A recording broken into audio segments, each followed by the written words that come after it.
Good evening, Robert Scribbler filming from the north side of Jeanette's Pier here at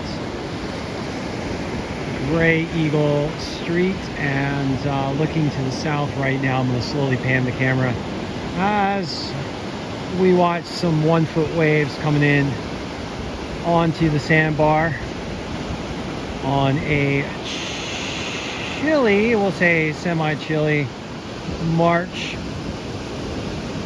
16th evening with temperatures right now in the upper 50s. Got some southwest winds blowing, semi choppy, fair conditions here at the pier, and small surf up and down the Outer Banks in the range of about 1 foot. And for much of the day today we had similar conditions. Right now the wind's calming down and shifting to the south. Looking at tomorrow morning, winds are going to shift to the south and west, and hopefully we might get a little swell. We shall see. The forecast is a little bit sketch. Okay, so let's look at conditions right now up and down the Outer Banks. Right now at Nag's Head, 1 foot, and we'll call this semi choppy east northeast swell at 1 foot and 10 seconds. North northeast winds earlier today have now shifted to the south at about 8 miles per hour. Air temperatures right now about 56 degrees. Ocean water temperatures 52 at Rodanthe 1 foot, and also a bit choppy with an east northeast swell at 1 foot and 11 seconds.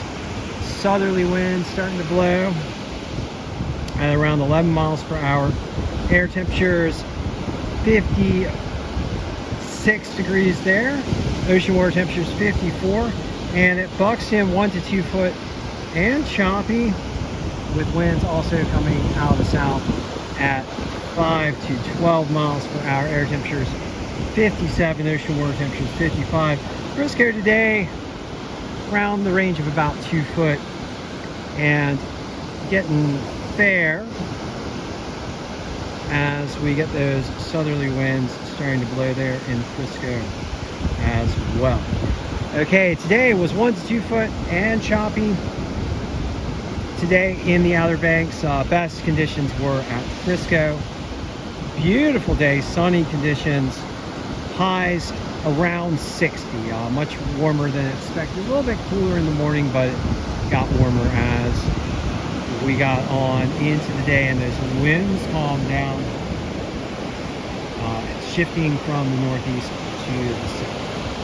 For tomorrow, 1 to 3 foot, and starting off early in the morning, mostly choppy, but cleaning up midday. Possibly a decent swell coming in from the east.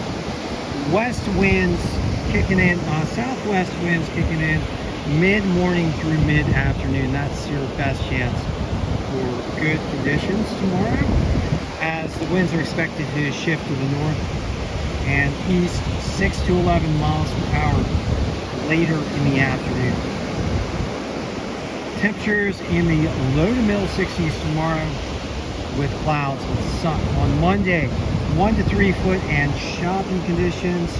Early fair later with winds from the northwest at 5 to 15 miles per hour. Highs in the low to middle 50s. On Monday, rain early and then clouds and sun later. And then on Tuesday, fair to clean, actually looking kind of good on Tuesday. 2 to 3 foot, fair to clean. West-northwest winds 10 to 17 miles per hour. Highs in the middle 50s with sunny conditions. And on Wednesday, 1 foot, looking pretty clean with some west winds at 5 to 11 miles per hour. Sunny conditions, highs around 60 on Wednesday. All right, so thank you for joining me for this Saturday, March 16th session of the OBX Wave Report. We are getting some interesting ocean readings out here in the North Atlantic.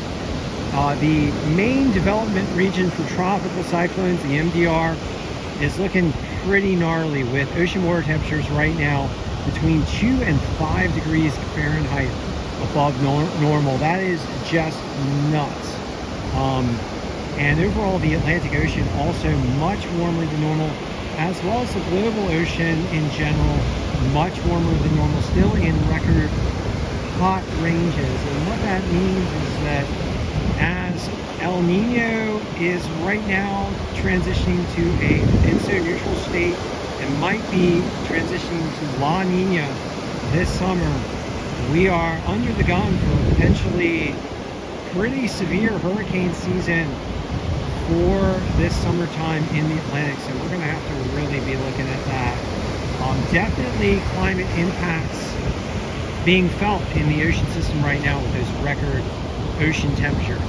And as I complete this episode, I'd like to ask you all once again to help, please do everything you can to transition to clean energy and help protect our coastlines, our oceans from the impacts of climate change driven by fossil fuel burning. Those impacts being rising sea levels, more intense storms, ocean heat waves, which globally we are experiencing right now, and ocean acidification, and definitely some climate fingerprints on the potential for severe hurricane season this year. There are a number of factors that do go into hurricane season, but main drivers tend to be lack of wind shear, which tends to happen in the Atlantic as La Nina occurs, and then also that hot ocean water, which is fuel, like rocket fuel for hurricanes. Those two conditions tend to be the main drivers, and they appear to be lining up. I would like to refer you to, of course, the National Hurricane Center, NOAA, and the weather experts when it comes to tropical cyclone forecasting for this summer. Please pay attention, guys, and thank you for joining me